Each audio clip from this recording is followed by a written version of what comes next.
Brilliant. Okay, so we're recording this and I'm just kicking off our Rethinking Appraisals webinar, and these are the outcomes or the results from our first poll, which is how would we describe our appraisal process. So one person saying actually doesn't exist, obviously that's where you're here. Most people have got an end of year review only, which is really, really common. And again, I don't know in terms of how you find your appraisal, perhaps one of the reasons you've come here, do use the chat, let us know, is this something you think actually, are you happy with it being end of year only? Are you looking to try and make it more continuous? Those of you who've got a continuous quality process, has it always been like that? Have you got any top tips as to how you've managed to make it that way? And also, as you noticed, Katie has just started recording for us. This recording will email you a link afterwards with the recording on it, and also we'll send you a set of the slides if you want to refer back to those. So that's often a question that people ask. So don't be shy. Do use the chat. I know that some of you have just joined, so feel free to use the chat and tell us about the challenges that you have in your appraisal. And in the meantime, I'll carry on because having covered these conversations before, I know that quite often the sort of things that people find are these are the sort of complaints people would typically come up with. So hopefully you don't have this, but some of you might. One of the things that I often hear people say is that when you have just got an end of year review, of which the majority on this call came up with the end of year appraisal, people sometimes argue that it's too backwards looking. You want to be talking through the year. It's a bit late at the end of the year to pick up on any performance issues. So it's not really helping people to perform. So it feels almost out of date.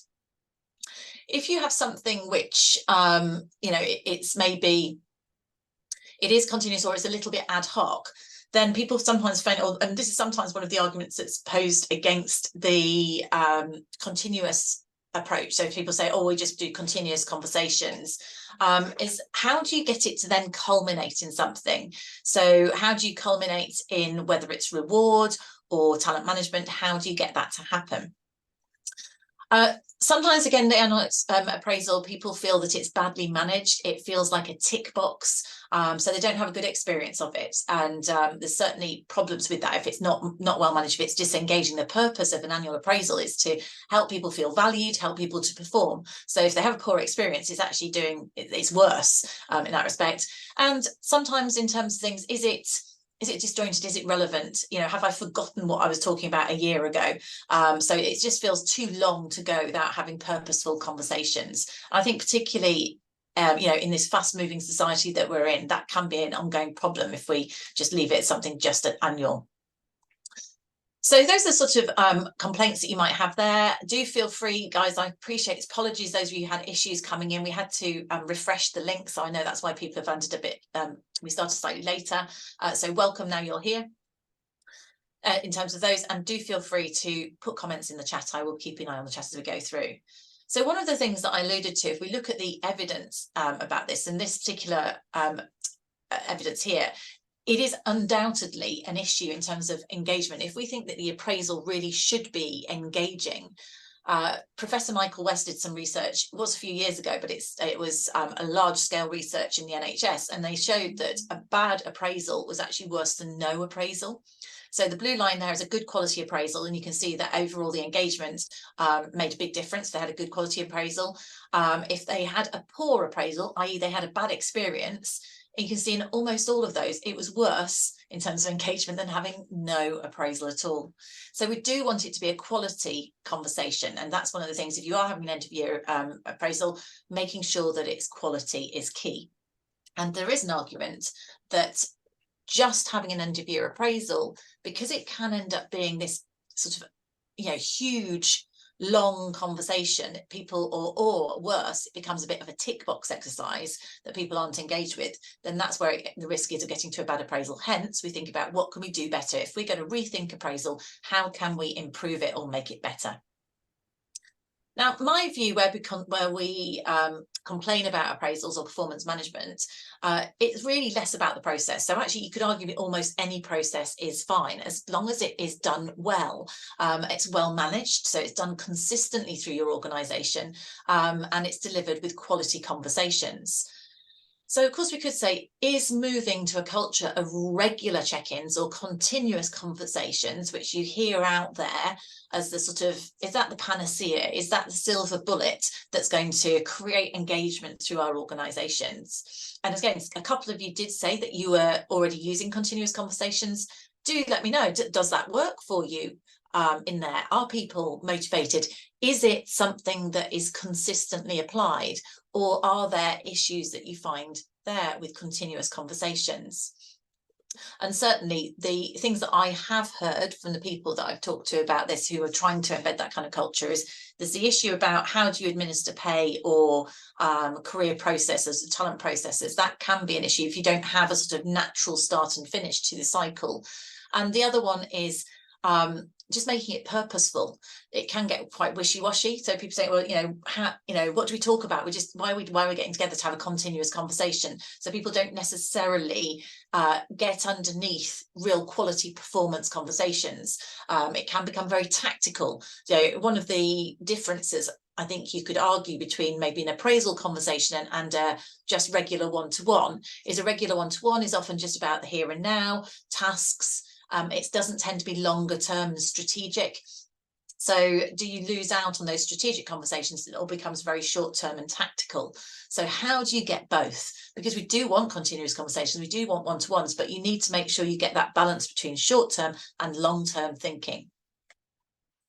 So if we were thinking about those sort of things, if you are going to go to a pure check-in or just continuous conversations, the challenges that you might have as someone in HR thinking, well, how do I make sure they actually happen? Because can you see it? If I go,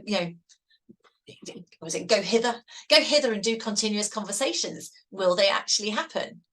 How do you gauge the quality of the interactions other than your engagement surveys, which is kind of a lagging indicator of what's going on? Is how do you know whether the conversations are quality? And as I was saying there, how do you know whether they're long term or are they just tactical? Yeah, Emma's saying, is it a cop-out? We have regular check-ins, so they don't properly review performance and think about development too. That I agree, Emma, that I think that is the risk. And again, I'm interested. I'm assuming you don't do that at the moment. Anyone who's got continuous conversations, do you get the proper reviews, or can it be that? I know that when we used to roll out performance management in one of my previous organisations, people say, oh, I'm talking to people all the time. But if you were to ask the individual, do they feel that they're having a quality conversation, or is their manager just saying, have you done? That's the issue. So I agree, Emma, it can be a cop-out from the individual's point of view. And if we think the purpose of this sort of activity is to make it more engaging, then how do we do that? The other risk is you don't get goal setting as such. And the reality is that goal setting and feedback against goals is, I think, the most evidentially proven. But if you look at behavioural science, goal setting and feedback against specific goals is the most correlated item in terms of performance management with performance. So if you actually want to drive performance, which most of us do, then if you don't actually have goal setting with feedback against those goals in some sort of way, then you're not going to get high performance. And I know that performance is a challenge for many, many people, because in terms of anytime I do anything on how to drive high performance, on how to deal with underperformance, any of our webinars or the HR Uprising podcasts that I do, those are the most, without exception, those are always the most commonly downloaded. The content that we have on that topic is our biggest hit in terms of web pages. So if we want to drive performance, and we're saying go off and have continuous conversations, are people setting clear goals and objectives or not? Because that is what drives performance. Does it become tactical in terms of that? And again, we've talked about administering reward or talent processes. So for me, a pure check-in process, continuous conversations, is a nice term, but I don't think it's realistic in terms of driving high performance. You need to be a bit more specific in that. And as Emma says, it could be a bit of a cop-out for line managers. So how can we rethink the appraisal process? If you're wanting to rethink the approach that you've got here, what can we do? The first point that I would say is start here. Think about what is the current situation in your organization and why do you want to change it? So, you know, 80% of 50% of you, I think, said you were just doing end of year appraisals. So you might say, okay, just doing end of year appraisals. Why do we want to change it? You might say it's a bit of a tick box, or we want to encourage people to have performance conversations on a more regular basis to drive high performance. So think, what is the purpose of your wish to change things? Look at what you've got already and think about what works about it and what doesn't work about it. So just be really clear on what it is you want to change and what problem you're trying to fix. And a way of doing that could be thinking, what's the right purpose, or what is the purpose of your appraisal process, or what should it be?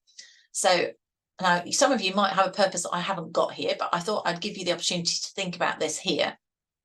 So is the purpose of your performance appraisal process to drive high performance for the organisation? So to align people's performance with the organisational performance?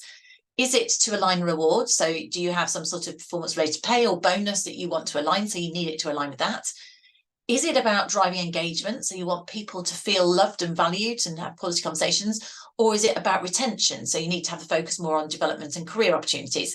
And I have just said single choice. I appreciate you might want more than one in there. So go for the one that you think is your priority. You might think actually it's retention, but actually also we want performance as well. So choose what you think the purpose is of your process, and then we'll link that into how that would fit in terms of how you design it. Okay, brilliant. Thank you. Everybody has been able to answer that. So we've got quite a mix here, and I do appreciate you've had to opt for one or other. So what I'll do is, if we want to cover these or hit most of them, it will slightly affect how you design it. And also your culture of your organization will make a big difference to the success of anything you do. So if I was thinking about how we're going to do this, so if, for example, you want your process to be all about employee engagement, so it's about talent retention, it's about making people feel valued, but you have just an end of year appraisal, it has a rating in it, the rating maybe makes people a number, you don't talk about development, or if you do talk about development, you just talk about it at the end of the year and career aspirations at the end of the year. So it's one big conversation that fundamentally it's got so much content in it. It's very little about development, career planning, or that gets lost behind all of the process where people have got to go through and rate things and end up in a rating. So it distracts from it. So, I mean, an example of that would be if you are in an organisation where there is no alignment of reward, then you might think, well, do we even need to have ratings? Because sometimes the ratings conflict with the whole tone of the people bit. If it's all about engagement or retention, then the focus needs to be more firmly on development and career planning. So that element of your process, or which is probably all squished into your end of year appraisal, that element needs to have priority. It needs to be really visible for people to feel engaged about it. So it's tricky. If it's all about performance, then you need to make sure that people have clear objectives and their regular feedback against it. And just setting objectives at the start of the year and reviewing at the end of the year just won't do it. So the reality is the evidence doesn't work. The evidence is that a once a year end of year appraisal doesn't really drive performance or engagement. So what do we do differently? So going back again to the evidence, and one of the things we'll send out to you is link. We have this evidence came from a report review that we did, where I got a consultant to assess all of the studies that are out there in relation to how we manage people and what actually drives performance. And these are the headlines basically from it. So as I alluded to earlier, the most robust bit of evidence is that if you set clear objectives with regular feedback, so more than once a year, that is going to drive high performance more than any other thing that you do in terms of your process. An interesting finding was that performance ratings are viewed differently from development ratings. So if you want to get people to be honest, they found that if they were rating people's performance, and let's say you're doing something like 360 feedback or something, where if they think that that rating is going to affect people's reward, then they are less honest than if they think it's purely developmental. So that is an interesting one. And when we look at one of the ways in which you can change your process that I'll go through in a moment, that could mean it's useful to split out conversations about performance from conversations about development. And they're saying again that managers are more honest if they look at development ratings than performance ratings. So if you want honesty, having a focus around developing people, so it's all a bit about growth mindset, isn't it? Thinking, how can we do even better? People are much more constructive than actually just going hardcore rating. So the recommendation that I have is it's better to split out performance and development conversations, but how can you do that in reality? So this image is a way in which you could break up what I call a 3-hour epic appraisal into 4 quarterly check-ins. And I'll explain each bit of it in turn. And I've literally just been, I'm just writing up a document for one of our customers who is implementing this approach as we speak. So if we think about the start of your business year, what you want to do is define that people set their objectives. We all know about setting objectives. They should be smart. They should be aligned with the business strategy, but they should also be aligned with where somebody wants to go and their job role. So that's straightforward, isn't it? We would advocate continuous conversations. So I'd say regular one-to-ones. In an ideal world, I'd say people should be doing them monthly. But then what we're saying is at the end of quarter 3, so if you started for ease, if financial year ran January to December, so I'm saying at the end of March, so during April, month 3, you might do a development conversation. So that's simply a check-in, but it's a structured check-in. So rather than these kind of vague continuous conversations, we're saying actually at the end of quarter 1, we're going to have a quick chat.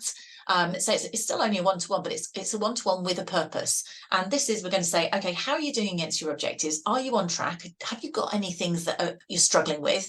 And if so, what development do you need? Now, some of you will know my background is learning and development. I always used to think that talking about development at the end of the year, which is where it typically sits in an end of year appraisal, is a bit like sort of shutting the stable door after the horse has bolted. It ends up with people going, oh, okay, I'll have that training, that'd be nice. As opposed to development, workplace development should be helping people to perform in their role or potentially develop skills for their career. So it gives it a purpose, to my view. So I would say, at the end of quarter 1, check in with people. Are they on track with their objectives? Do they need any help? And what development, if any, do they need? And you identify those development needs there. And ideally, you would be able to stipulate some development, and hopefully you'd be able to then enact those. So you'd be able to look at those in our system. You can capture them, and so you could pull a real-time report, and then you can actually be putting that development in place over the course of the year, which hopefully means that person's going to perform better that year, linked back to high performance. At month 6, so you carry on with your one-to-ones. At the half-year point, I'd say it's a good idea to do a mid-year appraisal. Again, it's a light touch appraisal. I know you might find that your managers go, oh, this is creating more work for me. But arguably, an end of year appraisal can be quite a long conversation. What we're saying here is we're just breaking these points out into touch points throughout the year. So each one of those could be shorter. It makes your end of year less painful and more meaningful. The mid-year appraisal for me is really important if you do performance-related pay of any description, because if you are going to rate performance, it's a cardinal sin for someone to get to the end of the year and get a rating that they didn't expect. So the mid-year appraisal, if you're using ratings, it's critical that you do have some kind of rating here, an indicative rating, because it gives the person a chance to pull their socks up if needed. So mid-year appraisal, key point there. The other thing about the mid-year appraisal is if you have competencies or values or behaviours, again, quite often all of those conversations get squished into the end of year appraisal, and it's just too much. So I think mid-year appraisal is an opportunity just to touch in how we're doing against our objectives, but also let's have a conversation about your behaviours here, the way in which you're performing your role. So I think that fits nicely there, where you could have a better quality conversation about the behaviours, link back to this whole idea that people are going to be more honest here if you were going to evaluate or rate, and give more constructive behavioural feedback than they might do if it's all wrapped up into that end of year appraisal and a rating that might link to reward. So for me, the mid-year appraisal is a little bit meatier than the quarterly review, but it gives you the opportunity to talk about behaviours and do an indicative rating if that's appropriate. And then you fast forward to the end of the year, the end of quarter three. And that for me is where it's a really good opportunity to talk about career aspirations. Why do I think it fits there? Well, I think it fits there because you know at that point, if you've got a high performer on your hands who could be a flight risk, you don't want to lose them. So you want to keep them interested. So, rather than waiting till the end of the year to talk about what people's aspirations are, this is an opportunity to think, okay, so, where do you want to go? What motivates you? We know that some people have smaller businesses. You can't always, it's quite more and more challenging to sort of climb the ladder. So it's about thinking about creative opportunities for somebody. Could they have a secondment? Could they do some shadowing? Could they buddy people? Could they develop others? How can you look at sort of more of the career aspect of someone's personal development as opposed to the more formal training? And this is a real key objective in terms of meeting in terms of, I think, employee engagement, where having the opportunity for people to feel that they are growing. So it's a conversation very much about that. I'm just going to look at Carol's got a question here. So what do we think about adding an additional check-in on motivation or engagement, a stay interview? Yes, I would say, Carol, this is exactly where it fits. And for me, a career aspirations conversation, it is about, what motivates you? How can we achieve that motivation in your current role? It should be very much about that person and how can we really engage them. And so I would call it motivation engagement. That's where it fits for me in that area. That's the purpose of that meeting. And you're right, we should have more sort of stay interviews. If we incorporate those into the process, going back to the earlier slide where I was saying, what's the purpose of your process and getting you to just pick one? If we look at this process, in theory, you can achieve all of those things. So as we get to the end of the year, we are going to talk about performance. And if it's someone who they can, just because somebody might not be the top performer, but they're still a solid performer, you've still spent the time talking with them about developing them as an individual and how you can develop their career.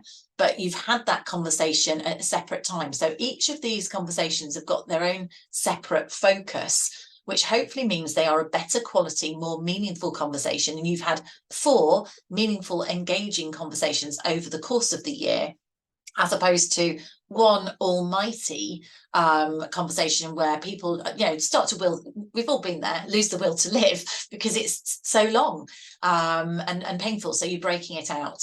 So that for me is a recommendation that I know works. I implemented it in a previous role.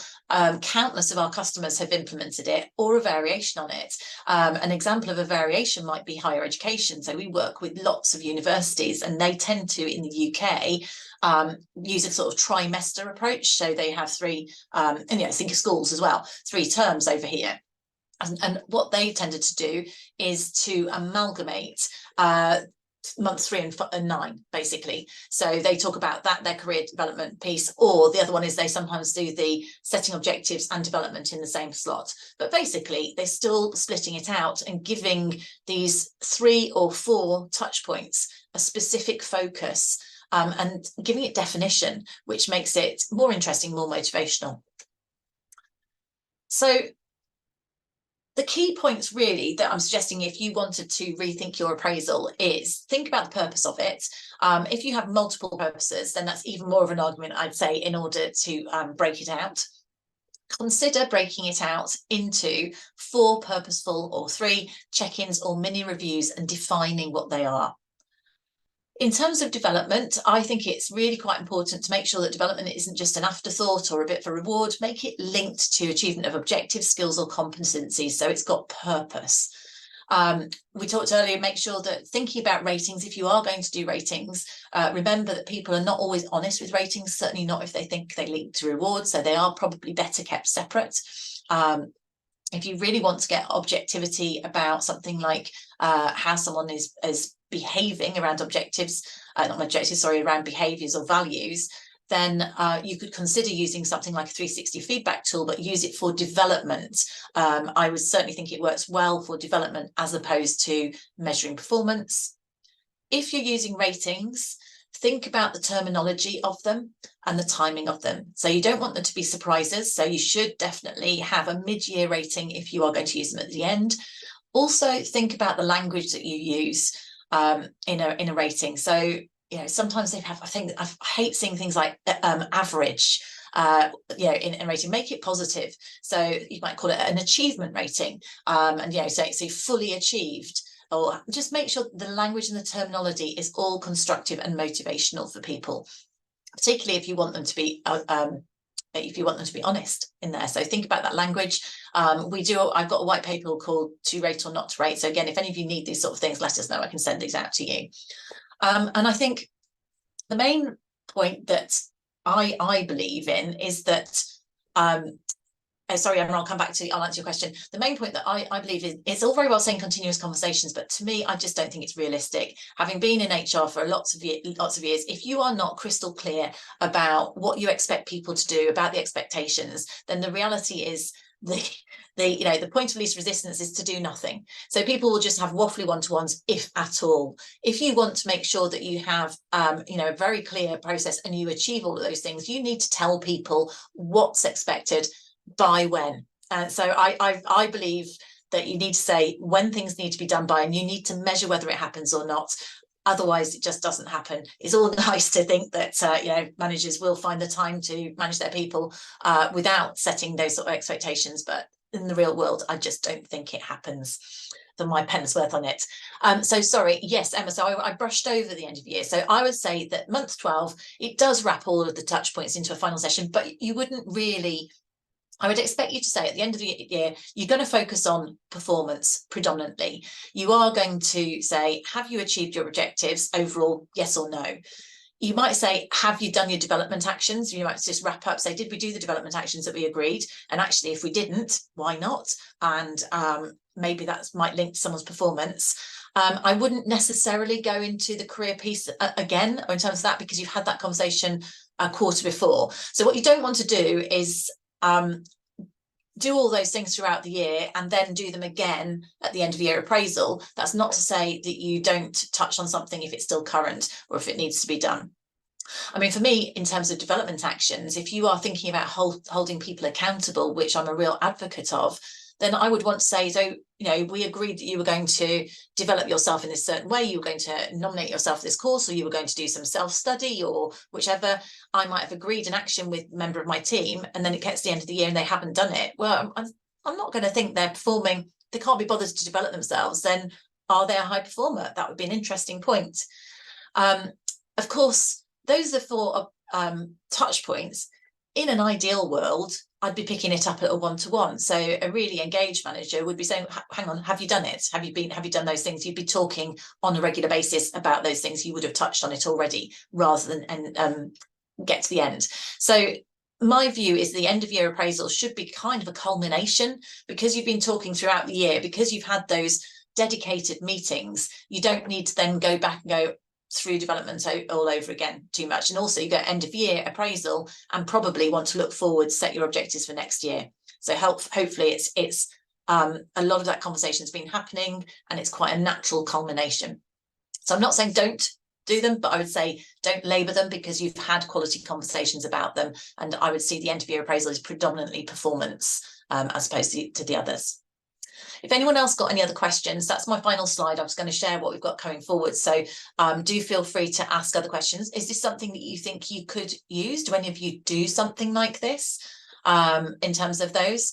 And say I am a bit of an advocate of clarity, because I think if you are not clear, you don't actually get anything to happen, to be honest. Yeah, Emma, I think terminology is one of the hardest terms you can come up with. Is there negative? Does anyone else think that? Do you think there's negative connotation around the term appraisal? Interested in other thoughts? I more commonly find negative connotations around the term performance management, because people often think performance management is like that they're going to be performance managed out of a business. So I think there's negative connotations that can be there. Performance review, people don't always love, because they see it as backwards terminology. So these are just the sort of complaints I've heard. Performance development, PDP, that's quite common, performance development process. PDP is also personal development plan, which is common in certain organisations. Now, the interesting thing with that is if you call it your PDP process, is it performance, i.e. do you want people to perform? Is it performance and development? So it does depend. So the reality is it depends on your culture. I don't know what kind of business you are in, Emma, but think about something that might fit with your process, with your culture. We have got people who rebrand their system. Some people just call it the performance management process, performance management system. Some people call it performance appraisal. Some people call it, they brand it. So they might something like I perform. I've got people that we work with who call it my career process. You could, we've recently, a couple of our clients have started calling it the achievement process. So that's a terminology. So you're trying to, that's quite forward thinking. So terminology definitely makes a difference. That said, it's all about how people behave around it. So it could be called whatever you like. And if your managers are brilliant and it's called appraisal, and they, you know, they are fully engaged and they treat it in a way that's all about getting the best out of people, doesn't really matter what you call it, just as well as you call it an appraisal, or sorry, an achievement process, and you've got a manager that's going through the motions. Again, doesn't matter what you call it, it's how it's done. So terminology makes a difference. It's a great message if you're trying to rebrand or rethink. Changing the terminology is quite a good shout, because that's going to send that message. But to a certain extent, it's marketing. And however you market it, the behaviours of your managers will make a difference too. End of year summary for month 12. Carol, did that work? A more positive vibe. Okay, yeah, end of year summary. That's quite nice, yes. Any other great terminology that anyone would be happy to share in the chat? It's always useful if people can pop those in. So any other terminology, chat away, please feel free. I think people are quieter because we were a bit late to start and people came in dribs and drabs, but don't be shy, do feel free. In terms of the topics that is coming up from here, we are going to carry on this rethinking set of webinars over the next, up until February. So we've got talent management, onboarding, wellbeing and culture. When we send out the email with this, we'll send the link so you can sign up for these if you wish. We'll send you the recording and any relevant resources. Also running management re-engagement training course. I also do a performance training course that I've just done. So in terms of turning around underperformance, if you want to know any more about those, do get in touch. These links here, which will talk further about the things we've covered, that you can refer back to, that we'll send out. And I'll also just pop up I'll pop up a way in which, if any of you would like us to follow up with you, we've got an open demo coming up. In fact, we just rescheduled a date for that. So if you're interested to see our software, but you don't want a one-to-one demo, you'd like to just join an open demo, have a look in background, let us know, we'll invite you to that. Same with 360, we do open demos on our 360 if you want to know more about that. And if you'd like to know more about the learning, just fill out those polls and we'll follow up. If you'd like to know more, we'll either invite you or follow up. Okay, so thank you so much for joining. If there are any final questions, please feel free to either pop them in the chat or even unmute and ask them. And I'll give you a couple of moments and then I'll close this down. So thank you very much for joining.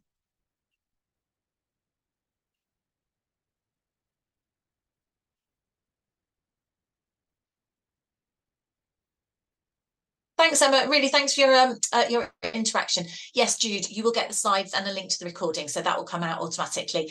It will be out by the end of the week.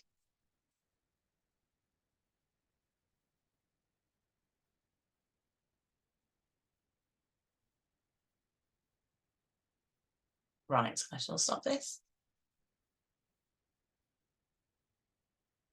Oh, good. I'm pleased, Mohammed. Thank you for the feedback.